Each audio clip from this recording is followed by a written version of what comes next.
नमस्कार फ्रेंड्स। एक उच्च कोटि के साहित्यकार रचनाकार अरविंद विद्रोही जी की पुस्तक जलती रहे मसाल का आज विमोचन हुआ और उस विमोचन में शहर के गण्यमान्य लोग उपस्थित हुए और अपनी भाव व्यक्त की और कहा विद्रोही जी अपने आप में एक कंप्लीट रचनाकार है और उन्होंने खासकर इस जलती रहे मसाल में उन स्वतंत्रता संग्राम के एक महान परिवार की गाथा को लिखा है कि जो भारतीय स्वतंत्रता आंदोलन में बढ़ चढ़ कर हिस्सा लिया और भारत की आज़ादी में उनकी बहुत बड़ी योगदान रही। आइए देखते हैं पुस्तक विमोचन की कुछ झलकियाँ।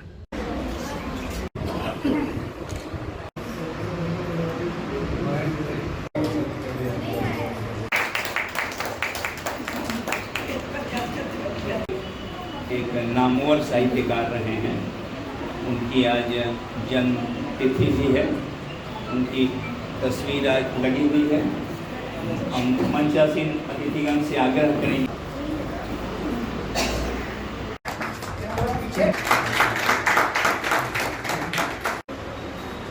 सब लोग इस पे हम लोग का पूरे खानदान का एक प्रतिष्ठा जुड़ा हुआ है इस पुस्तक से। और इस पुस्तक को लिखने के लिए प्रेरित करने वाले श्री ब्रह्मदेव सिंह शर्मा हैं, जो दैनिक आवाज़ के संस्थापक संपादक थे। हमको भी और जयप्रकाश जी को उनके नेतृत्व में काम करने का मौका मिला है। तो हमको याद है कि पिताजी को बहुत मानते थे। जब भी जाएंगे तो बोलें कि आपका खानदान इतना बड़ा है, कल पीढ़ी आपका नहीं समझ पाएगा कि पूर्वज लोग का इतना ऐतिहासिक उनका संघर्ष रहा है, 3 पीढ़ी देश के लिए संघर्ष किया है, तो इस पर आप कुछ लिखिए। और उन्हीं का दबाव है। अब वो तो रहे नहीं, उनके रहते लिख नहीं पाए, लेकिन जब उनका निधन हुआ तो काफ़ी दुखी थे। बोले कि उनका एक आदेश का हमने पालन नहीं किया, मैंने कुछ कहा था। और कोविड के दौरान उनको मौका मिला और ये पुस्तक सामने है, जो दिशा निर्देश के लिए समय समय पर साहित्य के लिए जीने मरने वाले व्यक्ति के बारे का साहित्यिक परिचय देना सचमुच कठिन कार्य होता है। स्वतंत्रता सेनानी जगन्नाथ राय शर्मा और सुंदरमती देवी के घर 2 फरवरी 1943 को एक पुत्र का जन्म हुआ, जिन्होंने अपने सुदीर्घ जीवन काल में कई नाम धारण किए, जैसे बच्चा बाबू, अरविंद कुमार शर्मा, अरविंद विद्रोही इत्यादि इत्यादि। गोपालगंज जिला के दिगही बैरी साल गांव का लाल शुरू से ही बैरी विद्रोही रहा। 1963 ईस्वी में मैट्रिक की परीक्षा पास कर स्वयं प्रोफेसर बनना चाहता था, किंतु पिता किसान बनाना चाहते थे और होनी को कुछ तीसरी बात मंजूर थी। माता जी की सहायता से इन्होंने गोपेश्वर कॉलेज में नामांकन तो करवाया, किंतु दैव योग से ये परीक्षा दे नहीं सके। अब तो पिताजी हल कुदाल लेकर पीछे पड़ गए, चलो खेती किसानी करने। तुमने तो कहा था कि प्रोफेसर बनूंगा, नहीं तो किसानी करूंगा। इन्होंने हाथ में कुदाल लिया और पिता के साथ चल पड़े। इनके हाथ में कुदाल और पिता के हाथ में डंडा। एक चले तो दूजा रुका रहे और एक रुके तो दूजा चल पड़े। खैर, हाथों में छाले पड़ गए, बुखार आ गया, आंखों के सपने मरने लगे। पिताजी की जिद जबरदस्ती से पीछा छुड़ाकर ये बैरी विद्रोही जमशेदपुर भाग गए अपने ननिहाल। नाना जी ने दौहित्र को देखकर टाटा कंपनी में सिक्योरिटी में रखवा दिया। टाटा के फर्नेस में काम करने की ड्यूटी भी इन्हें मिली। फिर थोड़े संघर्ष के बाद इन्होंने अधिकारियों के दिल में अपनी जगह बना ली और काफ़ी संघर्ष से उन्होंने वहाँ काम करना शुरू कर दिया। गांव का सीधा साधा नौजवान जब फर्नेस की गर्मी और कचरे को देखकर घबराता हुआ खुद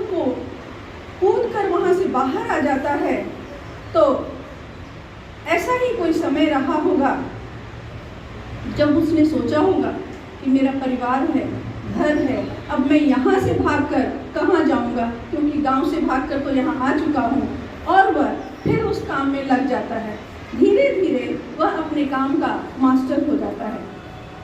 काम करते हुए अरविंद जी अब बहुत समझदार हो रहे थे और साथी मजदूरों की समस्याओं से संवेदित भी हो रहे थे। उनके हक के लिए इन्होंने आवाज उठाई। कंपनी के प्रबंधन से टकरा गए और फिर क्या था, साथियों ने इन्हें अपना नेता बना लिया। जमशेदपुर शहर में तब सूदखोरों का बड़ा आतंक हुआ करता था।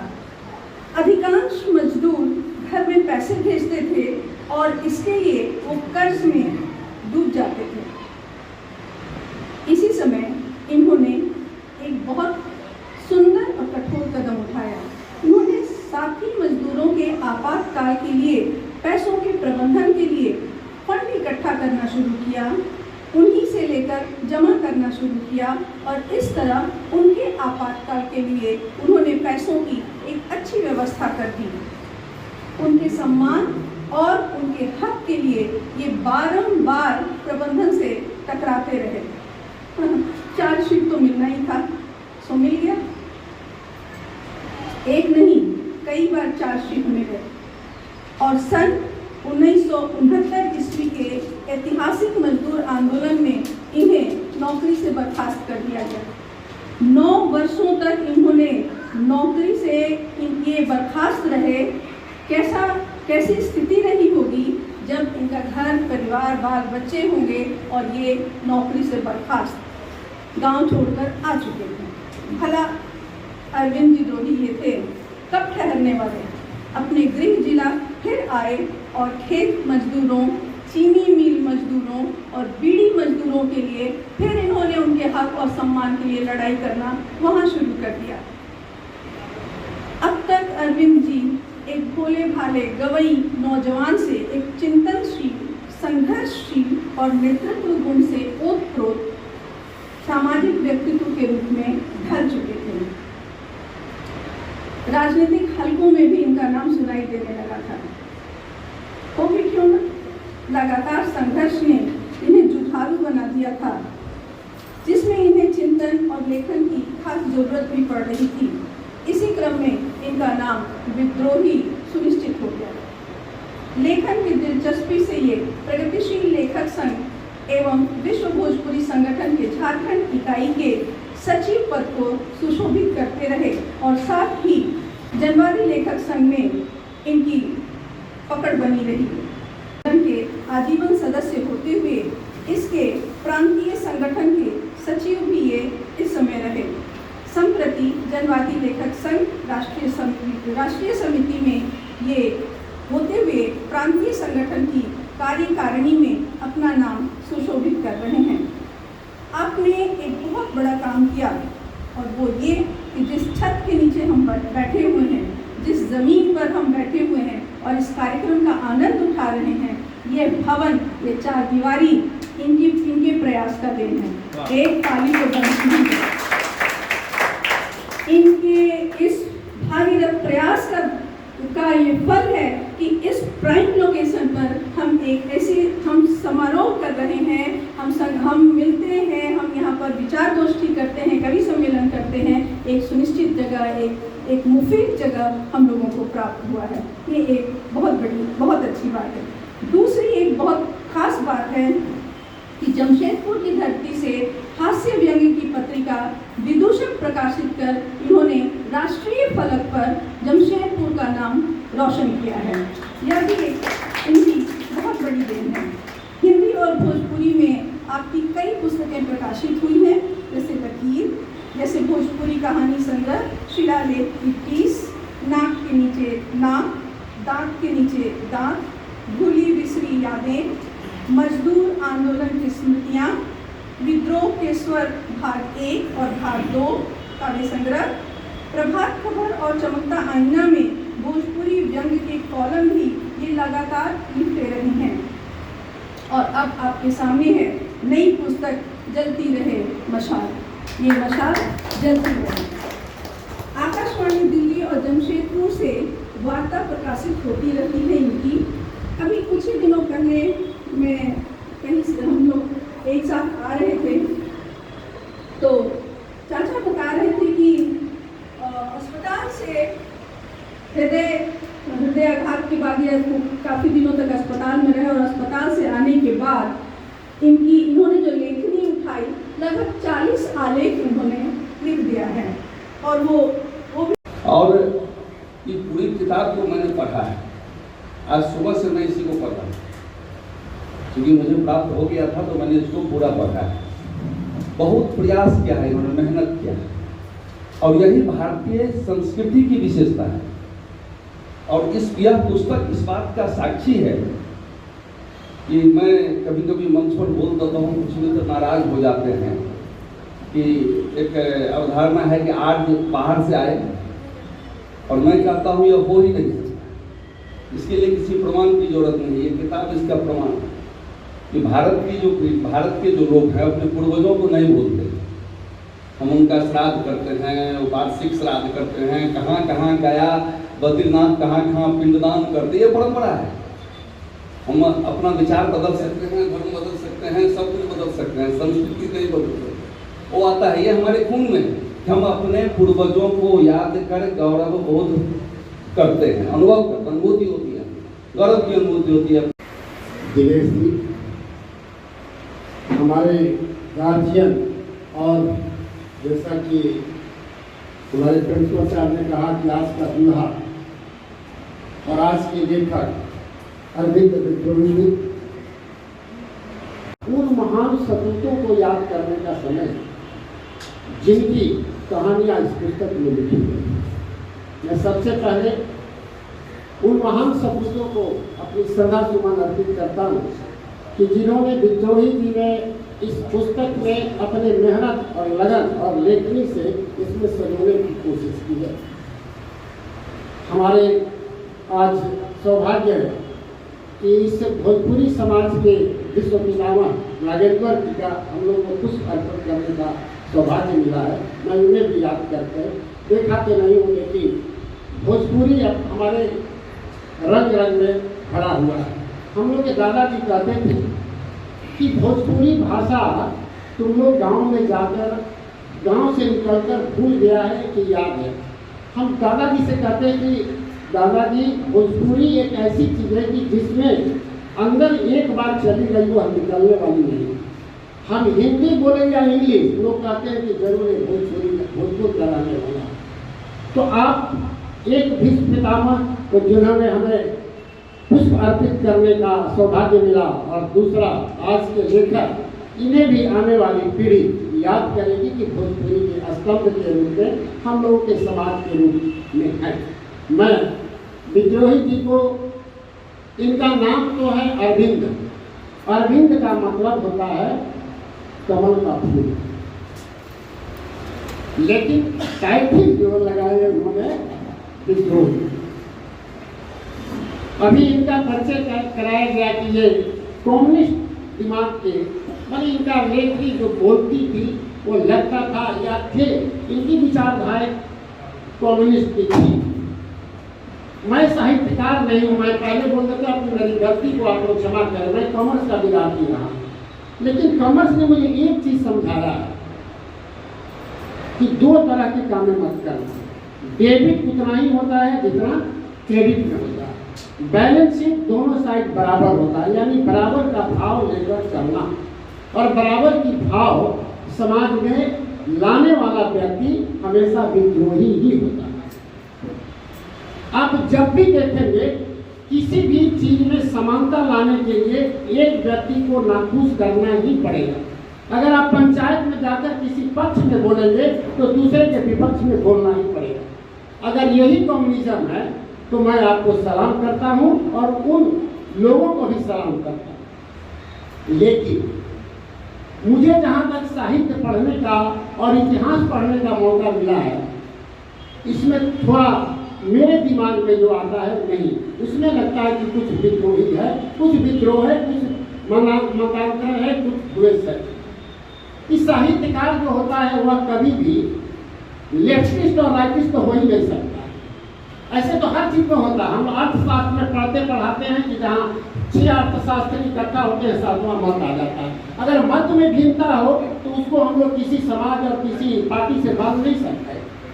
मतभेद तो होना चाहिए। ये तो हमारे धर्मशास्त्र में भी मतभेद हुए हैं और हमारे जो भी चीज़ है उसमें मतभेद होते हैं। इससे कोई किसी व्यक्ति की पहचान नहीं होती। लेकिन इस लेखक ने और अरविंद विद्रोही जी ने जो इस पुस्तक में सजोने की कोशिश की है, अपने पूर्वजों को कहा गया कि पूर्वजों, इनके पूर्वज नहीं, हमारे सबके पूर्वज हैं जिन्होंने समाज को आगे बढ़ाने के लिए और देश की आज़ादी के लिए अपनी कुर्बानियाँ दी है और लड़ाइयाँ लड़ी है। चाहे जिस रूप में लड़ा हो, देश के लिए आज़ादी के लिए लड़ा हो या समाज के लिए लड़ा हो या जिसके लिए भी खड़े होकर लड़े हो, ये आपने लिए नहीं लड़े।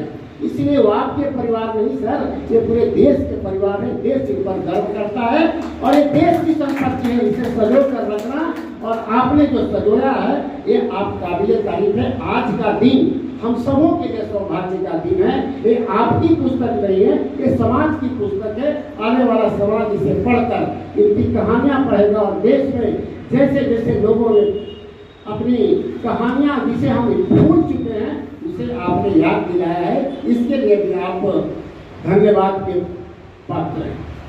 सबसे पहले मैं याद करता हूँ आपको रणवीर सिंह सर, बहुत बहुत स्वागत है और बहुत बहुत बधाई है। ये जलती रहे मसाल भोजपुरी साहित्य के लिए एक मील का पत्थर साबित होने जा रहा है और आप एक बड़े साहित्यकार और बहुत बड़े लेखक और भोजपुरी के लिए एक बहुत बड़े पुरोधा हैं। क्या कहेंगे इस पुस्तक के विमोचन के अवसर पर, और इस पुस्तक में वो क्या ऐसी बात है हम सब भोजपुरी भाषा भाषियों को जानने की आवश्यकता है? सबसे तो पहले ये बात है कि यह पुस्तक हिंदी में है जी। और भोजपुरी का पुट उसमें जगह जगह मिलेगा। और पुस्तक जलती रहे मशाल ये हमारे परिवार का ऐतिहासिक दस्तावेज है। 3 पुरुष हमारे अंग्रेज़ों के खिलाफ लड़े हैं, उनका पूरा विवरण है। हम लोग उत्तर प्रदेश देवरिया खुकुंदो गांव से पलायन किए थे और छपरा जिला में आकर बसे थे। कैसे वहां से पलायन किए, क्यों किए, अंग्रेज़ों ने क्या सलूक किया था कि हमारे परिवार को वहां से भाग कर आना पड़ा, ये इस किताब में है। और हमारे पूर्वज ने जो देवरिया से खुकुंदो गांव से आए थे, जेल से अंतिम समय में वो भाग करके आए थे और अपने परिवारजनों से मिलने के बाद उन्होंने कहा था कि भाई हम 2 ठो वचन आप लोगों से मांगने के लिए आए। पहला वचन हमारे बा कि हम जेल में मन्नत मांगले रहें कि हम अपना परिवार से मिल ले, तो गोरिया बाबा के हम हर साल पूजा कराए। तो नहीं कि हर साल गोरिया बाबा के पूजा कराओ के बाद। दूसर का वचन हमारा ये बा कि जले अंग्रेज़ देश छोड़ के भाग ना जा सन, हमारा एगो परिवार के आदमी अंग्रेजन के खिलाफ लड़त रहे। हमार परिवार उजड़ल परिवार बसल छपरा जिला के बिगही गांव में, जो अब गोपालगंज में है। और हमारे परिवारजनों ने अपने बाबा के वचन का पालन किया। हमारे अपने बाबा 1930 में 1932 में 2 बार जेल गए आज़ादी के लड़ाई में। उनके सहयोगियों में मजीरुल हक, नारायण बाबू, राजेंद्र बाबू, शाहजहान सरस्वती आदि उनके ग्रुप में थे। बहुत कम उम्र में हमारे दादाजी का देहांत हो गया। दुर्गा प्रसाद राय उनका नाम था। हमारे पिताजी 9th क्लास में थे तो राष्ट्रीय आंदोलन में जेल चले गए और जेल की सज़ा काटे जब तक देश आज़ाद नहीं हो गया। इस तरह से इस किताब में जहाँ हमारे पूरे ख़ानदान का इतिहास है, वहीं जगह जगह जो हमारा संघर्ष है, लंबा संघर्ष हमारा जीवन का रहा है। कैसे जमशेदपुर में आए, कैसे कम्युनिस्ट पार्टी ज्वाइन किए, कैसे लेखक संगठन में ज्वाइन किए, फिर कैसे हम लेखक संगठन प्रगतिशील लेखक संघ से अलग हुए, फिर कैसे हम जनवादी लेखक संघ में आए, फिर कैसे भोजपुरी के साहित्य सेवा में लगे रहे, भोजपुरी में किताब निकली और सबसे महत्वपूर्ण भोजपुरी में है हमारा लिखा हुआ नाटक कब्रिस्तान का उद्घाटन। जिस नाटक को रंगसिरी दिल्ली के कलाकारों ने जमशेदपुर में मंचन किया है, दिल्ली में टिकट लगाकर किया है। हमको भी वो लोग उद्घाटन में बुलाया था, क्योंकि हम ब्रह्मानंद अस्पताल में थे, नहीं जा सके, लेकिन उन्होंने रिपोर्ट किया कि बहुत हिट हुआ भोजपुरी का यह नाटक आपका, और पूरे देश में इस नाटक को हम लोग ले जाएंगे। इस तरह से भोजपुरी में नाटक का हमने लेखन किया और बहुत से लेख लिखे हम। प्रभात खबर में 3-4 साल तक हम एक भोजपुरी का कलम लिखते रहे, जो कि अस्वस्थ होने के बाद से वो कलम लिखना हमारा बंद हो गया जी। और आज ये जो हमारी पुस्तक है, इस पुस्तक में लोगों को पढ़ने को मिलेगा कैसे एक नीचे के तबका आदमी संघर्ष करके ऊपर बहुत दूर तक जाता है। फिर जगह जगह उसमें हास्य के पुट उसमें मिलेगी, और साथ साथ यह भी मिलेगा कि देश के प्रति हमारा क्या दायित्व होना चाहिए, समाज के प्रति हमारा दायित्व क्या होना चाहिए, हमारी इस पुस्तक में है। और जहाँ तक हो सका हमने काफ़ी रोचक इस पुस्तक को बनाया है। अब तक जिन्होंने पांडुलिपि देखा है इसकी बहुत प्रशंसा की है, और यही हमारा है सो पुस्तक है जलती रहे मशाल। हम देश के कई पत्रिकाओं में लिखा करते हैं, आज भी लिख रहे हैं। इन्हीं सब शब्दों के साथ हमको कहना है कि ये हमारी पुस्तक ऐतिहासिक पुस्तक है, पारिवारिक पुस्तक है, सामाजिक पुस्तक है, लोगों के प्रेरणा का स्रोत देने वाली पुस्तक है जी। ये मसाल जलती रहेगी, ये बिल्कुल हमें ऐसा लग रहा है कि जो आपने अपनी साहित्य कला से और जो अपने शब्दों से आपने पुस्तक में पूरे संघर्ष की कहानी, देश की आज़ादी की कहानी, पूरे एक परिवार और पूरे एक परिवेश के संघर्ष और त्याग और बलिदान की कहानी, आपने युवाओं की प्रेरणा के लिए भी इसमें बहुत सारे शब्दों का प्रयोग किया है। तो बहुत सारी चीज़ें इसमें ऐसी हैं कि हम युवाओं के लिए, खासकर भारत के उन सब सपूतों के लिए जो भारत के निर्माण और विकासशील भारत से विकसित भारत की तरफ ले जाना चाहते हैं, उनके लिए किताब पुस्तक मील का पत्थर साबित होगा। नए लेखकों के लिए और पाठकों के लिए आखिर में क्या संदेश देना चाहेंगे आप? आखिर में यही संदेश देना चाहते हैं कि बड़े संघर्ष के बाद, बड़े कुर्बानी के बाद हमारा देश आज़ाद हुआ है, और इस आज़ादी को हमको अक्षुण्ण रखना है।